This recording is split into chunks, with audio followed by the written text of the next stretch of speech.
The fastest, safest, most repeatable way to get to 100K a month is hiding in the most boring industries in America.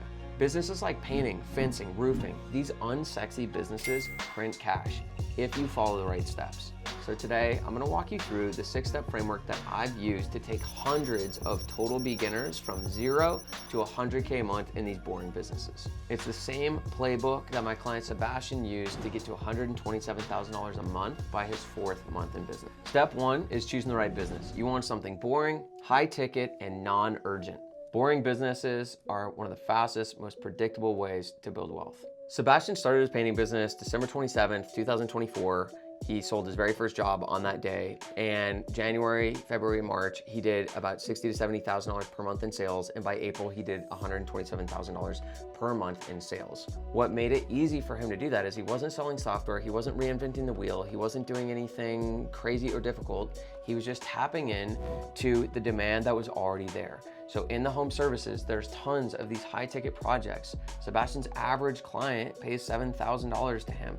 He doesn't need that many clients in a month to do $100,000 in a month. And the same is true if you're in fences, decks, roofing, windows, painting, and even certain landscaping projects. There's other trades we can look at that are like that, but the goal is to choose a trade or a business that has high ticket projects so that we don't have to sell tons and tons and tons of clients. They're non-urgent projects, meaning a client wants to get it done sometime. Most painting projects are not terribly urgent. Most landscaping projects are not terribly urgent. Most window replacement projects are not terribly urgent. Sometimes they are, but mostly these are people who are shopping to do home improvements, high ticket sales, and it's not super urgent. And the benefit to it not being urgent is it's going to make starting the business a lot easier. We're gonna get into why that is in the next steps, but when you can go out there and just focus on marketing and selling your first clients, you can generate a lot of sales. In these businesses, you can take a deposit when you make the sale, and that deposit helps you pay for your marketing costs and puts cash flow in your pocket. And then we can schedule the production of those jobs, the delivery of those services around our schedule when it makes sense. And when we complete those projects, we make profit. We can turn over profit very quickly. We can ramp up sales to over $100,000 a month quite easily. And it keeps the business pretty simple because we don't need to staff everything up right from the beginning. We can focus just on marketing and selling to generate marketing and sales. And then we can focus on, okay, now how are we gonna get these done? And there's no pressure on you as a new startup trying to make all these things fit together perfectly. And choosing a business that allows us to do that is what unlocks the rest of this playbook and makes everything else work. Step 2 is ditching the employee model, and you use subcontractors to free yourself. One of the biggest mistakes that people make when starting the business that makes it way harder is they choose to use an employee model. An employee model just means that I'm going to hire and train and equip my own employees to deliver the service to a client. That's one way that you can build a business. And what makes that really, really challenging is you hire an employee, and the nature of hiring an employee is you're basically promising them work every single week. And so now all of a sudden you have the pressure of overhead as a brand new business owner when sales and marketing is not consistent. And that's stressful. And now you have this extra burden of your business, not just to market and sell, but now I also need to make sure that my employees have consistent work every single week. And I need to invest in the equipment for those employees. And I need to train all those employees. All of that extra complexity is really hard for a new business owner, which takes your attention away from selling. Also, when you need to sell projects to keep your crews busy, customers can smell it. We call it commission breath. When you so badly want to sell the job, it erodes trust with a client because they can't trust someone who's just trying to sell the job so badly. And so it will undermine your sales when you have this extra pressure to need to sell to keep your people busy.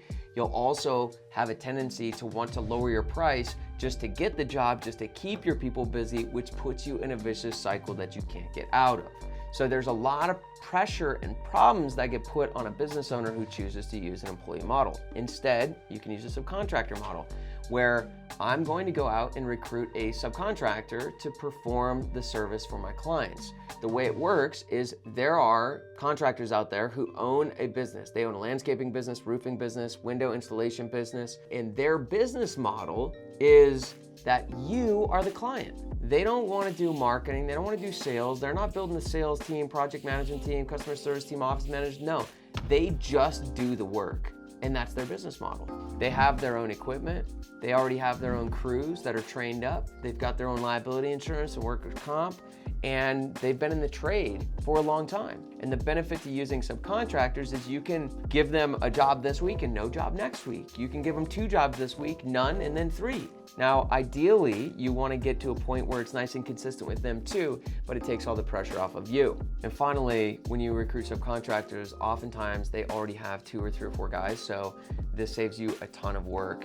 In the painting business, a 4-person crew can handle about $10,000 a week in delivering service. So this is how Sebastian was able to not just sell $127,000, but ramp up all of the people in the teams he needed to get to $127,000 a month. Utilizing the subcontracting model makes this much faster, much more scalable, much easier, and in a lot of ways, it's just a better way to go. Step 3 is about focus. You only need to master 4 things to hit 100K a month. Market, price, sell, fulfill. You need to master these 4 functions to scale your business. To get up to 60 to 100,000 a month, you just need 4 things to get dialed in. The first is marketing.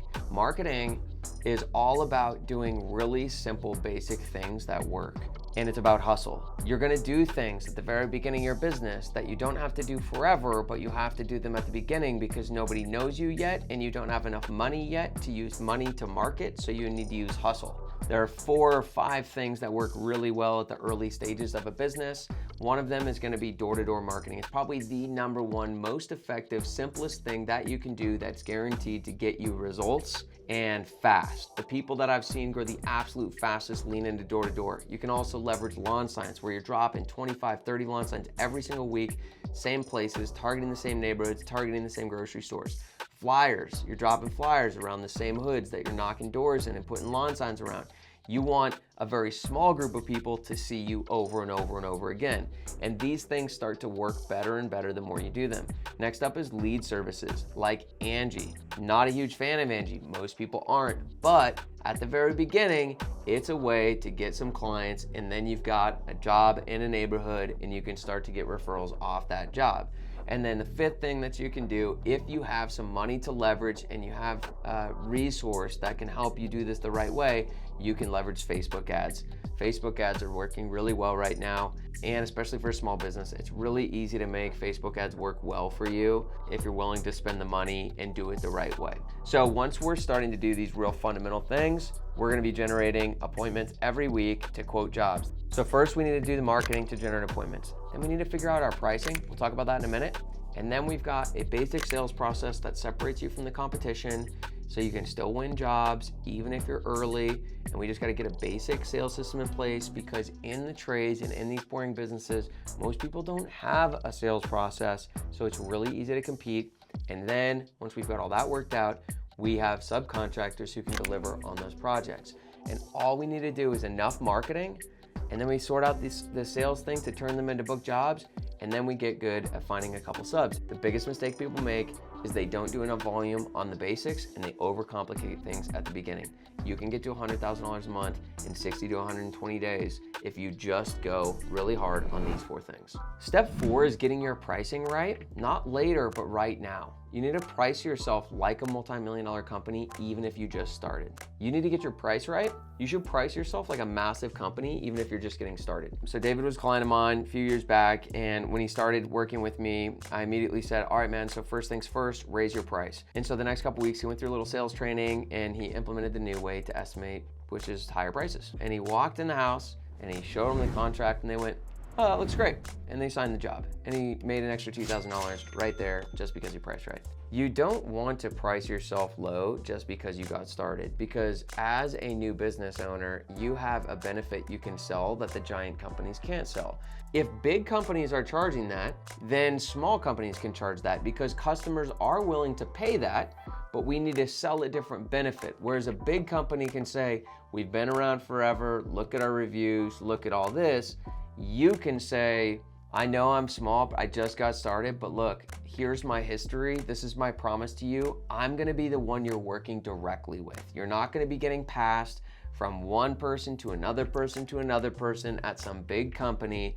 You're gonna be helping out someone local. I will personally see to it that you get an amazing project done. I will communicate with you every step of the way. I guarantee satisfaction. You just make huge personal promises to people. I know in my company that people who own the business always outsell sales reps.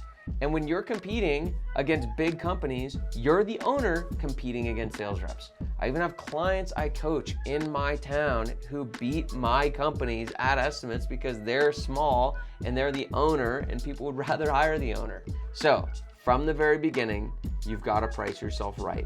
And what that means in home services is you've got to charge double what it costs to get the project done. So if the labor materials is $5,000, you need to charge $10,000. And don't be afraid, because this is how you make a lot of money early. And finally, when you have more cash flow because you're charging the appropriate amounts, it allows you to put more money into marketing. It allows you to hire better people. It allows you to give a better experience to your customers. It allows you to be successful early, so you don't have to work as many hours in the business to make money. And now you can start working on the business, making the business better and better as we grow and as we scale. Step 5 is where most people get stuck. They try to work more, but the real move is improving all of your systems. Don't work more, work better. So the way that you have to start the business is you just gotta hustle. You just gotta get out there and you gotta make it happen. And that's how we're gonna get through the first stage of the business, the startup stage. You grow through hustle and grit. But once you get there, you can't grow the business by working more because you'll run out of hours. And working more just means you're gonna drive more sales, and then you have even more delivery to do, and you're gonna start to break yourself. So there is a point when you start to max out your schedule where we no longer grow the business through pure hustle. We grow the business by improvement. It's growth through improvement. One client recently, we were able to save 10 hours off of his week and improve his sales rate. So his sales and production numbers actually went up while getting 10 hours a week back. How do I become more effective at marketing so I can get the same results with less time? And maybe you stop doing the manual stuff, or you hire other people to do the manual stuff to get your time back. How do we get better at our sales process? So if I go meet with 8 potential clients, I win 6 of them instead of 4. And that's a 50% increase in business without any additional appointments. And then we look to see, how can I more effectively manage my project management system and empower my subcontractors so that I don't need to babysit and micromanage, so that I can get better at everything that I'm doing, and I can get a 50 to 100% increase in my business, and therefore 50 to 100% increase in my profit without more hours by focusing on improvement. This also will set the stage for growing your team in the future, because now you've gotten so good at the different parts of the business that you're able to hand it off effectively to someone else who's now going to take that over from you. Step 6 is to follow my proven 3-phase system to go from $0 to $100,000 a month and beyond without ever having to guess about what to do next. This 3-phase roadmap has built dozens of 6- and 7-figure businesses. I've teased at this the whole video. There are 3 phases to building your business from 0 to the multi-millions. The first phase is what I call phase 0. It's about stability. All we're focusing on is the 4 things we talked about in this video: marketing, pricing, sales, and delivery through subcontracting. When people are struggling at the very beginning just to pay bills, to make enough money, to feel comfortable, then making money should take all of your attention. So we're not gonna get fancy in phase 0 building a business. We just need to get customers coming in the door, delivering on those projects, and doing them on healthy margins, so I'm making enough money to feel really good about my financial situation. Then we move into phase 1. Phase 1 is called building the foundation. This is where we grow the business by improving. When we get more and more efficient at all these things in the foundation, we're gonna make a lot more money, the business is gonna be healthier, and we're setting up the foundation to build a team in the future. The other couple things you need to get right in the foundation is your numbers with accounting, finance, tracking your whole business numbers weekly, as well as a CRM for keeping track of all your customer information, customer data. We're gonna want that in place before we move into the final phase where you really start to scale, which is phase 2, and that's building a team. That's when we hire someone to do project management, so they take care of everything after a client is signed with you. And then we hire somebody to do sales, who starts setting the appointments and selling the deals. And then we hire someone to manage the office with a lot of your administrative and phone calls and busy work. and then another project manager and another salesperson. So we end up with this team of 5 people. And a team of 5 people in the businesses we've talked about can run anywhere from $2.5 to $5 million a year in business with really healthy margins, following the simple 3-step path that most people could accomplish in 3 to 5 years if you really apply yourself. If you liked this video, you might like checking out the video all about how to subcontract.